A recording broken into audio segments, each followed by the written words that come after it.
नमस्कार, आदाब, सत श्री अकाल। मैं हूं दानिश अजहर खान और आप देख रहे हैं बीएनसी न्यूज़ का विशेष कार्यक्रम द डीआरके शो। आज हमारे साथ में बात करने के लिए एक ऐसी शख्सियत है।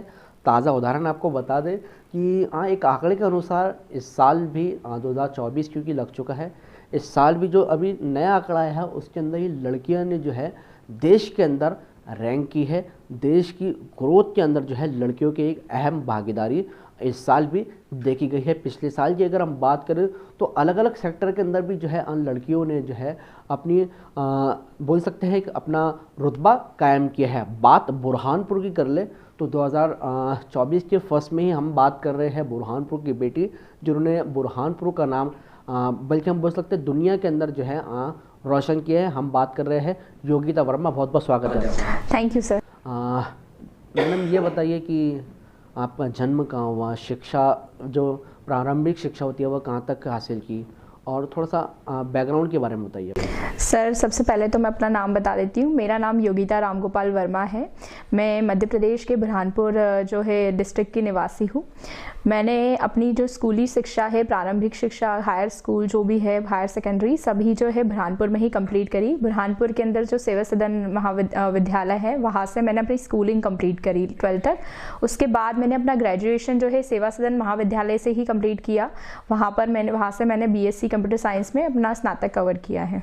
अच्छा, पारिवारिक बात अगर हम करें आपकी तो कहाँ क्या है परिवार में? सर मेरे परिवार में मेरे माता पिता, मेरी भैया दीदी हैं और अभी कुछ मंथ पहले ही भैया का देहांत हुआ है, तो इस वक्त हम 4 लोग हैं फिलहाल।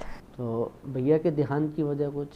जी सर, उनका रीज़न ये था कि वो भी वैसे मेरी तरह ही प्रिपरेशन कर रहे थे। उनका इंटरव्यू भी मेरे बोर्ड में मेरे दिन पे मेरे साथ ही था, बट अनफॉर्चुनेटली वो दे नहीं पाए। मेंस कवर हो गया था, उनका इंटरव्यू था, उससे पूर्व ही जून में उनका देहांत हुआ है कुछ समय पहले।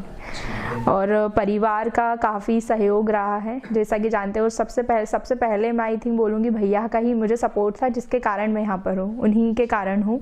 आई डोंट थिंक कि मैं उनकी मदद के बिना कभी यहाँ तक पहुँच पाती। क्या नाम था भैया? भैया का नाम सागर वर्मा था। उनका फ़ोटो भी लगा है वहाँ पर।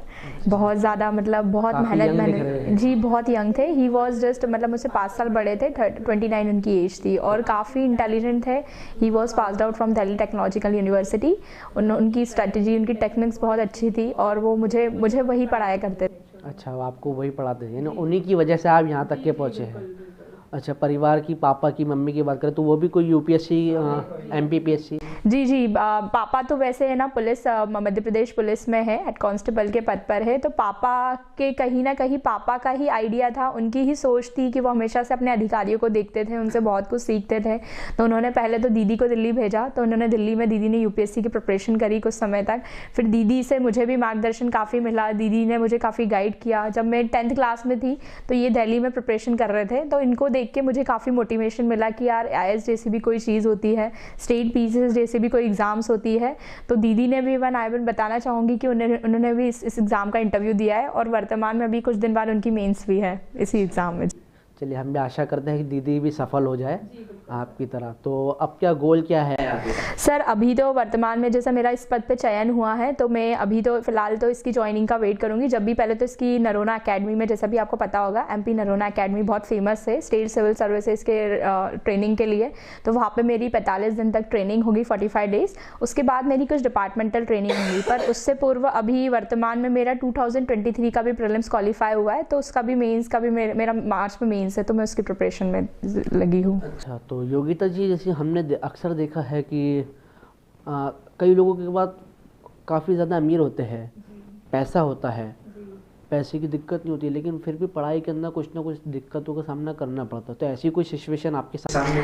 नहीं सर, मेरे साथ मतलब फाइनेंशियली तो मैं एक मिडिल क्लास फैमिली से हूँ, तो आई थिंक मेरे पापा बहुत ज़्यादा सपोर्टिव है। देखिए, आप पुलिस की नौकरी आप जानते ही है, बहुत ज़्यादा मेहनत करनी पड़ती है, तो पापा को ये चीज़ का समय नहीं मिलता था। तो पापा मुझे हमेशा से इमोशनली काफ़ी सपोर्ट करते हैं। वो खुद बहुत ज़्यादा, उनकी सोच बहुत ऊँची है। मतलब मुझे कभी ऐसा फील नहीं हुआ कि मुझे जेंडर बेस पे कभी फेस करनी पड़ी है।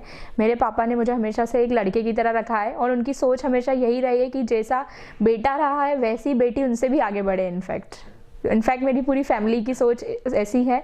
मेरे भैया भी, अभी एक भैया है जैसे मेरी बुआ यहाँ पे बैठे हैं, तो इनके भैया भी है, मतलब मेरी बुआ के लड़के हैं, वो ऑलरेडी जॉइंट कलेक्टर है खंडवा में, तो उन्होंने एक रास्ता दिखाया हमको और हम उसी पे चले।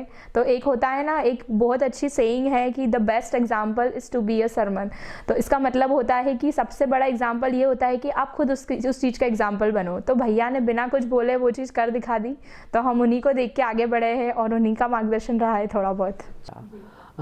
योगिता जी, अक्सर समाज में देखा जाता है कि माँ बाप जो होते हैं, जो लो फैमिली से होते हैं, वह अपनी बच्ची को 10वीं या कुछ माँ बाप तो स्कूल ही नहीं भेजते हैं। आज आप उन माँ बापों को, उन बेटियों को क्या कहना चाहेंगे? आप यहाँ पहुँची है क्योंकि कुछ बेटियाँ ऐसी हो पढ़ने की उमंग तो बहुत है, लेकिन माँ बाप उनको जी सर, एक मतलब ये आपने बहुत अच्छा क्वेश्चन पूछा मुझसे। मेरा एक रीज़न यह भी था, देखिए मैंने कोई कोचिंग नहीं करी है, मैंने हमेशा से अपनी पूरी तैयारी जो है सेल्फ बेसिस पे ही करी है। पूरी तैयारी ना कोचिंग की मदद ली है, हमेशा मतलब इंटरनेट एक सोर्स होता है, आप उसका भरपूर प्रोडक्टिव यूज़ करिए। तो मेरा एक रीज़न ये भी था कि मैं जब ये एग्ज़ाम क्रैक करूँ तो उन सभी बच्चों के लिए, उन लड़कियों के लिए जो कि बुरहानपुर से है या फिर आसपास से है, जिन्हें किसी तरह प्रिविलेज नहीं मिल पाता है, सपोर्ट नहीं मिल पाता पेरेंट्स से, तो व्हेन आई विल बिकम, तो उनके लिए एक एग्जाम्पल सेट हो। जैसा कि मैंने अभी थोड़ी देर पहले वो एक कोटिंग कही थी कि best example to be a sermon. जब मैं खुद एक एग्जाम्पल बन जाऊंगी तो मुझे किसी को बोलने की भी ज़रूरत नहीं पड़ेगी। अब जैसे आसपास मेरे कॉलोनी के लोग हैं, उन्हें ऐसा लगता था जैसे मैं कभी बाहर निकलती नहीं हूँ, मैं किसी से ज़्यादा बातचीत करती नहीं हूँ, लेकिन अब इतने समय में मुझे एक पद हासिल हुआ है, तो जब मैं एक एग्जाम्पल सेट करूँगी तो यहाँ की सभी लड़कियों को एक अवसर मिलेगा कि वो भी अपनी हायर एजुकेशन परस्यू कर पाए। जी अच्छा, ये बताइए कि इंटरनेट का ज़माना है और इंटरनेट की वजह से कई लोग ऐसे हैं कि ऐसा लोग कहते हैं कि इंटरनेट एक आईना है, इंसान अपने आप को उसमें जैसा देखे वो वैसे ही उसको अपना लेता है। तो आपने इतनी पढ़ाई के अंदर भी इंटरनेट को कैसे यूज़ किया? सर, इंटरनेट का भरपूर मैंने यूज़ किया है। इनफैक्ट मेरी 12th के बाद से ही मतलब मेरे पापा काफ़ी सपोर्टिव है। मेरे पापा की थिंकिंग बहुत ज़्यादा ब्रॉड है, ऐसा नहीं है कि हमारे घर में शादी जैसा ऐसा कुछ वो है। मेरे पापा की थिंकिंग बहुत अच्छी है, तो उन्होंने जब मेरा एग्ज़ाम क्लियर हुआ तो हमेशा से एक गिफ्ट तौर पे मुझे एक मोबाइल मिला हुआ है, तो मोबाइल मेरे पास हमेशा से अच्छा ही रहा है। मुझे उस चीज़ में कभी कोई पढ़ाई से रिलेटेड मुझे कभी कोई कमी महसूस नहीं हुई। सपोर्ट बहुत ज़्यादा रहा है, इमोशनल सपोर्ट बहुत रहा है। तो इंटरनेट का यूज़ मैंने, जैसे मेरा ग्रेजुएशन भी हुआ था तो मेरा कंप्यूटर साइंस था, तो मैं जैसे हाथ से था, तो ऐसा होता है ना कॉलेज में इतनी पढ़ाई नहीं हो पाती, तो मैं अपनी प्रिपरेशन मैंने ये किया कि मैं ग्रेजुएशन का तो पढ़ती थी साथ में, उसके साथ में जब मेरा सेकंड ईयर स्टार्ट हुआ तो मैंने ऑफिशियली अपनी प्रिपरेशन तब से स्टार्ट कर दी और इंटरनेट का यूज़ मैं पूरी तरीके से करती थी। बहुत सी एप्लीकेशंस आती है अच्छी, जैसे अनअकैडमी होगा, यूट्यूब सोर्सेस हो गए, और आजकल तो आई थिंक देयर इज़ कोई चीज़ की कमी नहीं है। तो इंटरनेट का मैंने बहुत प्रोडक्टिव यूज़ किया और मैं सभी से निवेदन करूँगी, जितने भी एस्पिरेंट्स आगे आने वाले हैं, कि वो है उनको ये चीज़ से बिल्कुल घबराना नहीं है कि यार हम घर पे है तो कैसे करें, कोचिंग की ज़रूरत है। कोचिंग की ज़रूरत नहीं है मेरे हिसाब से, क्योंकि मैंने कभी कोचिंग नहीं करी। गाइडेंस के तौर पे आप देख सकते हैं आजकल तो इंटरनेट पे आई डोंट थिंक किसी भी चीज़ की कमी है। अच्छा, कुछ लोग होते हैं जो रील देखने के अंदर अपना समय गुजार देते हैं। जी सर। उन लोगों को सर देखिए, मतलब I am a kind of person जिसने आई थिंक अभी सोशल मीडिया से, मैं अभी मेरा इंटरव्यू जब से हुआ है, जब मेरी मतलब थोड़ा मैं धीरे लोगों से थोड़ा जुड़ी, उसी दौरान मैंने सोशल मीडिया का यूज़ स्टार्ट किया। बट मैं अपना बताना चाहूँगी कि 12th के बाद जब मैंने अपना फर्स्ट ईयर के इनफैक्ट फर्स्ट सेमेस्टर में मैंने थोड़ा बहुत एप्लीकेशन का यूज़ किया, बट देन आई फेल्ट कि ये एक प्रिपरेशन में मेरी थोड़ी बाधा रहेगी, तो मैंने अपने सारे अकाउंट्स डीएक्टिवेट कर दिए थे। इवन व्हाट्सएप भी जब मैं इंदौर में आई, इंदौर में मैंने प्रिपरेशन करी थी, कोचिंग नहीं करी, बट टेस्ट सीरीज ज्वाइन ज़रूर करी थी। तो मैंने उस समय ये चीज़ समझ ली थी कि यार समय बहुत कम होता है और पूरा टाइम वही देना होता है, और एप्लीकेशंस मतलब एक फ़ायदा भी है कि चलो आपको ग्रुप से जुड़ने का मौका मिलता है, पर ये दिक्कत भी है थोड़ी। तो मैंने सारे अपने अकाउंट से डीएक्टिवेट कर रखा था, व्हाट्सएप बन रखा था। इनफैक्ट मैं लाइब्रेरी जाती थी तो मेरे पापा को भी पता होगा कि मेरे पापा मुझे काफ़ी कॉल करते थे, मैं मॉर्निंग में पापा से बात कर लेती थी और पूरा टाइम मैं फ्लाइट मोड पे रखती थी अपना मोबाइल। अच्छा, कुछ एप्लीकेशन, कुछ यूट्यूब चैनल आप सजेस्ट करना चाहेंगे? सर बिल्कुल सर, एक एप्लीकेशन आती है, इंडिया का लार्जेस्ट प्लेटफॉर्म है एजुकेशन का, अनअकैडमी।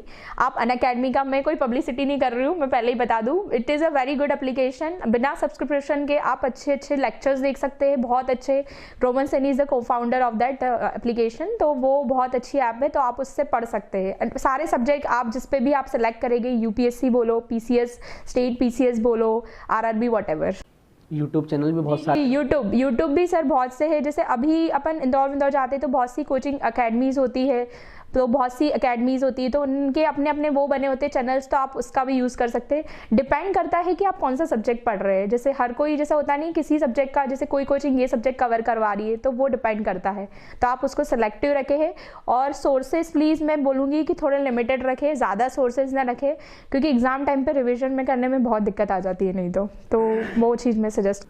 बड़ा ही टफ एग्ज़ाम होता होगा, तो माइंड भी शार्प रखना पड़ता होगा। जी सर शार्पनेस की तो देखिए, मैं ये तो नहीं बोलूँगी कि इसके लिए आपको बहुत ज़्यादा इंटेलिजेंट होना ज़रूरी है, बहुत ज़्यादा पीएचडी वाला बच्चा चाहिए, बहुत ज़्यादा मतलब ठीक है। मैं तो एक अच्छे मतलब मेरा बैकग्राउंड काफ़ी अच्छा रहा है, मेरा मतलब एजुकेशनली मतलब मैं काफ़ी मतलब एक टॉपर स्टूडेंट ही रही हूँ हमेशा से, तो मेरे को तो मतलब कॉन्फिडेंस था ही। बट मैं ये नहीं सजेस्ट करूँगी, इसका मतलब ये नहीं है कि एवरेज बच्चे क्रैक नहीं कर सकते, everybody can crack this exam. बस इसके अंदर एक चीज़ होती है कि एग्ज़ाम बहुत लंबी है अपने आप में, 1.5 साल का एग्जाम होता है, उसके पहले आपको 2 साल से प्रिपरेशन करनी होती है। तो आप समझिए जितना ग्रेजुएशन होता है उतनी ही मेहनत आपको लगातार करनी है, तो कंसिस्टेंसी बनाना इस एग्ज़ाम में बहुत ज़रूरी है। इसके अलावा आपका माइंड मतलब बहुत फोकस्ड होना चाहिए। आप होते बहुत से, आपको पता है ग्रेजुएशन के बाद बच्चे थोड़े डेविएट हो जाते हैं, ग्रेजुएशन के समय से ही आपको थोड़ा फोकस रहे, सिलेबस कवर करे और जितना हो सके समय अपना ज़्यादा से ज़्यादा इसकी तरफ दे, ये सजेस्ट करूंगी मैं। परिवार में से किसका सपोर्ट मिला है सबसे ज़्यादा?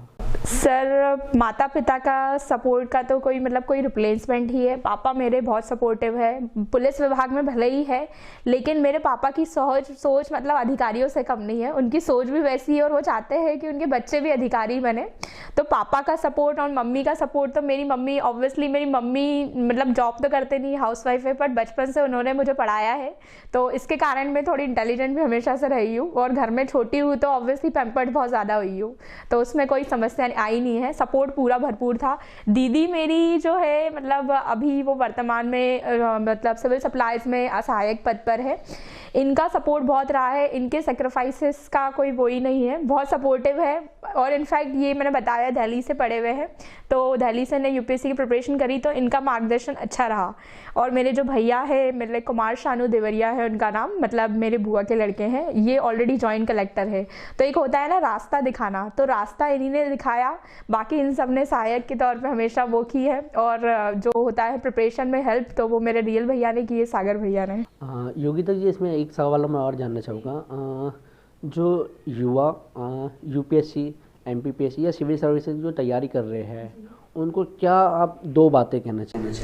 सर उनसे मैं यही कहना चाहूँगी कि आपका भले ही हो सकता है कि मेरा चले पहली बार में चयन हो गया है, पर उनसे मैं निवेदन करूँगी कि अगर आपका पहली बार में चयन नहीं भी होता है तो निराश ना होए, कंसिस्टेंसी बनाए रखें, मेहनत अच्छे से करें। ये ना सोचे कि यार इस बार नहीं हुआ है, तो लोग होप छोड़ देते हैं, तो वो चीज़ ना करें। कभी कभी हो जाता है प्रीलिम्स लक से ना निकले, बट मेंस एक ऐसी मुख्य परीक्षा है जिसमें आपकी मेहनत ज़रूर दिखती है। भले ही आप एक एवरेज स्टूडेंट है, पर मेहनत, मेंस का सिलेबस अच्छे से करें, टेस्ट सीरीज लगाए। एग्जाम के पहले जब आपकी मुख्य प्रारंभिक परीक्षा आने वाली है, उससे 2 महीने पहले आप प्रीलिम्स की भी टेस्ट सीरीज लगा ले। उसके बाद जैसे ही आपका मेंस वगैरह हो जाता है, प्रीलिम्स हो जाता है, मॉक इंटरव्यू अवश्य दे। ये सब चीज़ें बहुत ज़्यादा ज़रूरी है, इसको डिक्लाइन न करें। अधिकतर समाज के अंदर हम देखते हैं कि लड़कियों के बारे में लोग तरह तरह की बातें करते हैं, समाज को क्या संदेश देगी?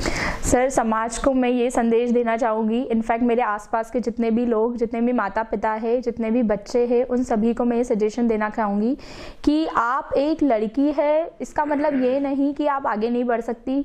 ज़रूरी नहीं है कि आप है ना एक छोटे से शहर में है, छोटे से गाँव में, छोटे से कस्बे में है तो आप है ना आपको किसी कोचिंग की आवश्यकता है, आपके पास सोर्सेस अवेलेबल नहीं है। ज़रूरी नहीं, इस एग्ज़ाम में सिर्फ आपको थोड़ा पेशेंस बहुत ज़्यादा रखना होता है, धैर्य रखना होता है। अपने आप में एग्ज़ाम इतनी बड़ी है, तो बस धैर्य बना के रखें, मेहनत करते रहे और अपने माता पिता को कभी ये मौका ना दे कि भाई आपने कुछ गलत डायरेक्शन में जा रहे हैं। उन्हें कभी एक विश्वास दिलाइए कि आप आगे बढ़ सकते हैं, आपके अंदर पूरी काबिलियत है।